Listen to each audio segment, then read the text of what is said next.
ಚಿಕ್ಕಮಗಳೂರು ಜಿಲ್ಲಾಸ್ಪತ್ರೆಯಲ್ಲಿ ಅವ್ಯವಸ್ಥೆ ಕೇಳೋರು ಯಾರು ಅನ್ನುವಂಥ ರೀತಿಯಲ್ಲಿ ಪ್ರಶ್ನೆಯನ್ನ ಮಾಡ್ತಾ ಇದ್ದಾರೆ. ಚಿಕ್ಕಮಗಳೂರು ಮಲ್ಲೇಗೌಡ ಸರ್ಕಾರಿ ಜಿಲ್ಲಾಸ್ಪತ್ರೆಯಲ್ಲಿ ಅವ್ಯವಸ್ಥೆ. ಕಾಫಿ ತಿಂಡಿ ಊಟಕ್ಕೆ ರೋಗಿಗಳೇ ನಿಲ್ಲಬೇಕು, ಗಂಟೆಗಟ್ಟಲೆ ಕ್ಯೂ. ಆಸ್ಪತ್ರೆಯಲ್ಲಿರುವಂತಹ ರೋಗಿಗಳೇ ಊಟಕ್ಕೆ ನಿಲ್ಲಬೇಕು ಗಂಟೆಗಟ್ಟಲೆ. ವಾರ್ಡ್ಗಳಿಗೆ ತೆರಳಿ ರೋಗಿಗಳಿಗೆ ಊಟ ತಿಂಡಿ ನೀಡದ ಸಿಬ್ಬಂದಿಗಳು. ಹೇಳೋರು ಕೇಳೋರು ಇಲ್ಲದೆ ಆಸ್ಪತ್ರೆಯಲ್ಲಿ ಸಿಬ್ಬಂದಿ ದರ್ಬಾರನ್ನು ನಡೆಸ್ತಾ ಇದ್ದಾರಾ?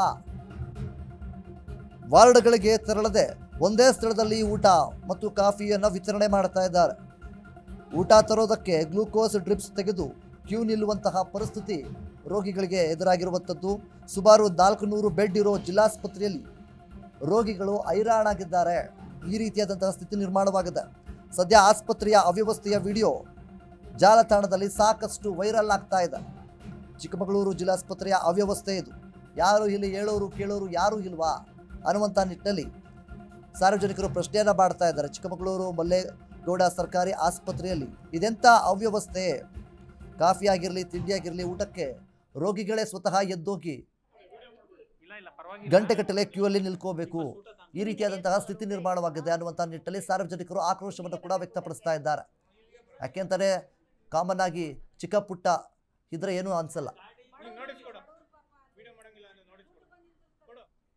ನಿಮಗೆ ನಡೆಯೋದಕ್ಕಾಗಲ್ಲ, ಒಬ್ಬರೇ ಇದ್ದೀರಾ? ಇಲ್ಲಿಗೆ ಬರ್ಬೇಕು ಊಟಕ್ಕೆ?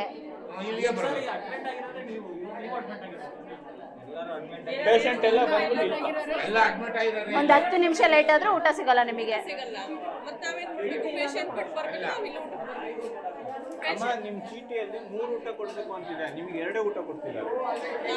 ಬೆಳಗ್ಗೆ ತಿಂಡಿನೂ ಕೊಡ್ಬೇಕು ಅವ್ರು ನಿಮಗೆ?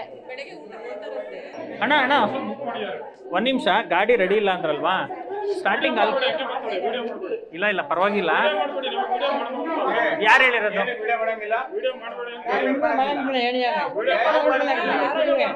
ಅಲ್ಲ ಅಣ್ಣ, ಗಾಡಿ ಕೆಟ್ಟೋಗಿ. ಆಯ್ತಾಯ್ತು ಸರ್, ಬಿಡಿ ಸರ್. ಅದು ಬೇಡ, ನಾನು ಲಾಯರ್ ಇದ್ದೀನಿ, ವಿಡಿಯೋ ಮಾಡ್ಬೇಕು ಅಂತ ಎಲ್ಲಿ ಯಾವ ಕಾನೂನು ಇದೆ ಅಂತ ಹೇಳಿ ವಿಡಿಯೋ ಮಾಡಬಾರ್ದು.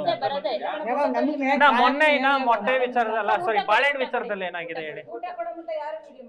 ಸರಿ ಮೇಡಮ್, ಇಷ್ಟು ಜನ ಇದಾರೆ ನೋಡಿ, ವಾರ್ಡಿಗೆ ಹೋಗಿ ಕೊಡ್ಬೇಕು. ಇಷ್ಟು ಜನ ICU ಪಕ್ಕದಲ್ಲೇ ಇದೆ.